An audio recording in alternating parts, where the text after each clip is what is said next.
It has been 12 seamless years since I dropped barrel and bore it all as a nude model for a lousy, rotten community college arts class on a shoestring. Of which is sadder, my nude modeling for the crumb of a college, or my having attended it, still hasn't been rectified in my mental roundabout. If you've ever had your penis scoffed at by a 75-year-old retired circus clown in front of her equally reject pupils, all for the price of a song, then you too would know no God. At least that was my attitude. That it has since come to pass. I have thankfully found solace in the passage of time and in a loving God. Admittedly, this is all getting very convoluted. So as I've spread them before, let me spread them again and acquaint you with the whole damn thing. In the spring of 2006, at the tender age of 19, I was a fine young specimen.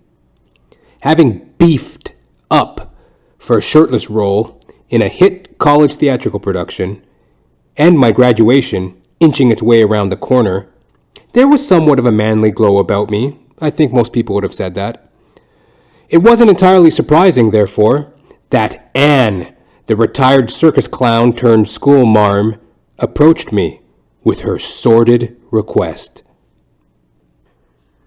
You gave a fanciful performance, my boy. Fanciful. Very robust.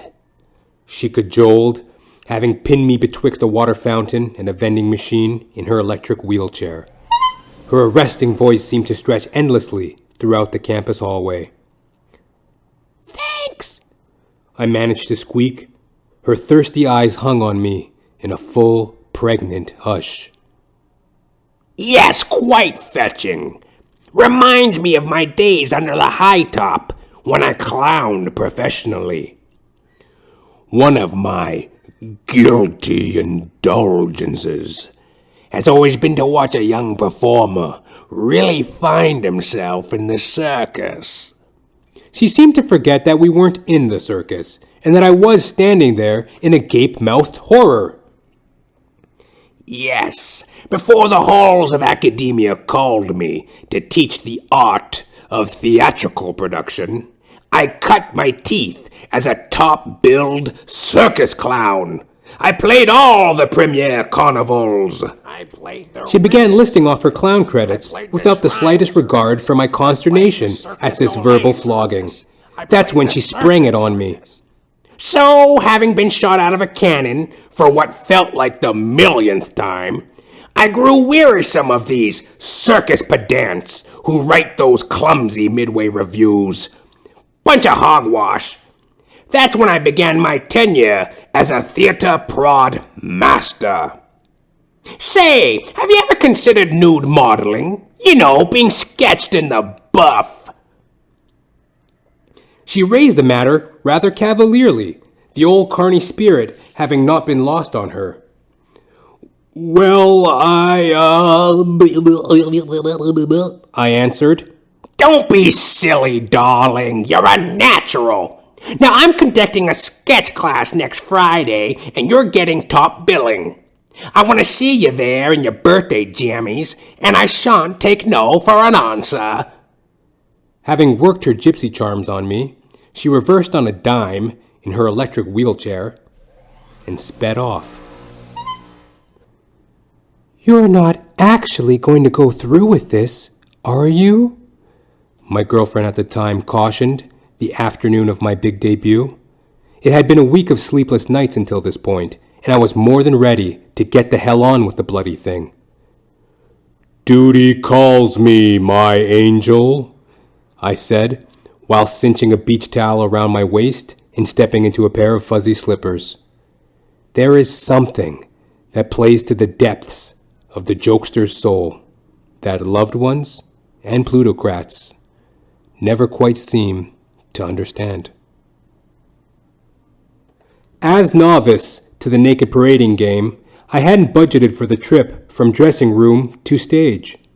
I couldn't very well show up fully garbed for I would then have to perform a striptease before the class, followed by the desperate bid to hold still while the audience sketched my nuts.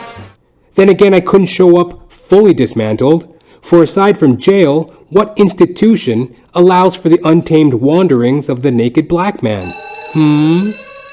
Though a tasteful bathing towel around my waist appeared to be the happy medium, the distance from my change room to the arts class across campus seemed the journey of 1,000 miles.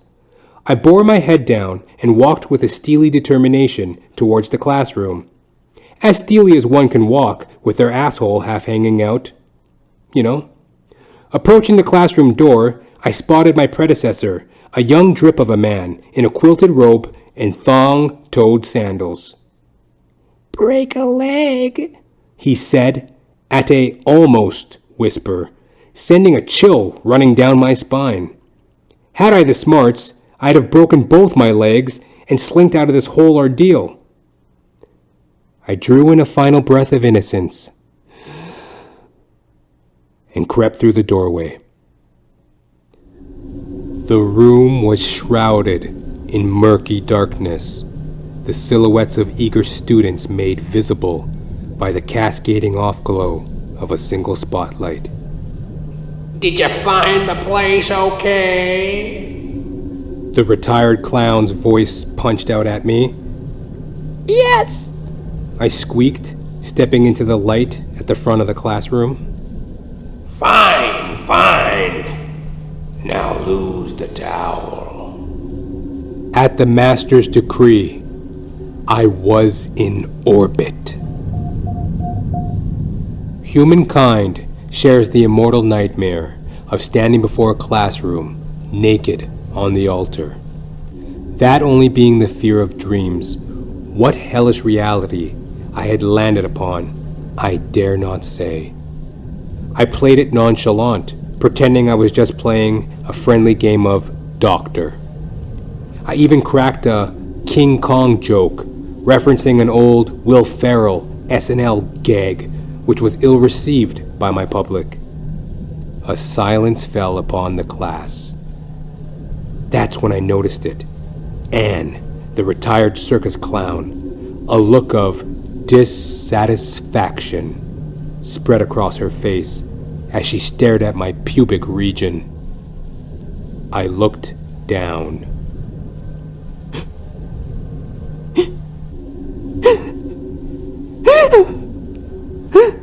I had forgotten to fluff. My penis was playing possum. In my haste to make the engagement, I'd failed to whack up the juices to get the old boy in commission. And as the saying goes, I'm a grower, not a shower. I've heard of stage fright before, but this was ridiculous. My alleged blackness being the reason behind her grooming me for the part, coming to full realization. 2 years of community theater training kicked in, for the show must go on. I sprang into a pirouette, followed by a classic box step shuffle, which was surprising because generally I hate dancing with a passion. This still hadn't awoken my better half, but at least we were ready to get on with the, quote, art, unquote, portion of the class.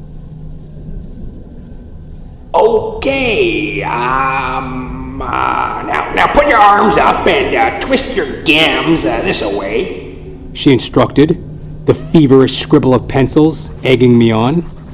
There was a garrulity in her commands, which poured out like tap water.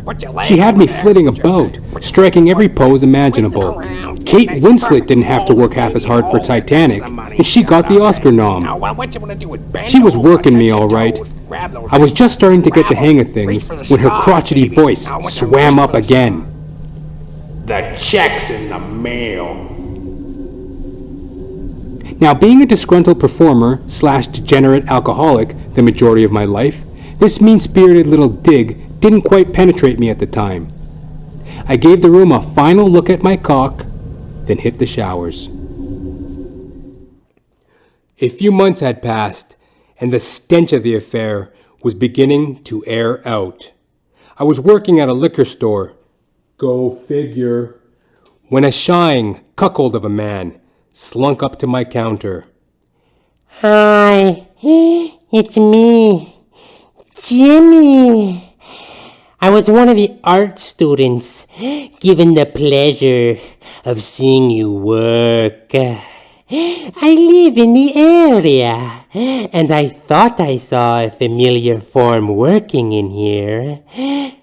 Oh, that's nice, I said, slowly reaching for the baseball bat under the counter should things turn ugly. I'd just like to say that you're a very talented man. I enjoyed your performance immensely. Here, I even brought you something. He held up a rumpled piece of sketch paper. It's from our little session together. A little memento, as it were. I couldn't mask my horror at the hawk-like attention to detail placed on the penile region of the drawing. It's my masterpiece, which I humbly bestow upon you. Yeah, thanks. Hey, looks like we're closing now. Bye, I said, ushering him out into the street and locking the door behind him. Yes, it has been 12 seamless years since my debut and departure as a nude model. My heart was never fully in it. The check's in the mail. Those haunted words have played upon me from time to time. It's an appropriate metaphor for the life cycle of the artist. We bear it all, time and time again, upon stage. All for the promise of the ever-elusive paycheck, acceptance, forever to be washing hands in the mail. I would say the remark my college governess made was below the belt, only I wasn't wearing a belt at the time. It was intended to belittle. I am not blind in seeing that. Whatever her cruel intentions were, they had the reverse effect. I took the gig, knowing that when life requests to draw you naked, you accept that call of the wild with open arms. You never know when that experience may come in handy. So there are no hard feelings on my part. And besides, she was an elderly woman. So at the time of writing this, she's most likely dead. When I Was a Nude Model was written, produced, and performed for Jonathan Ramcharan the podcast by J. Ramcharan. The entire production was under the supervision of J. Ramcharan.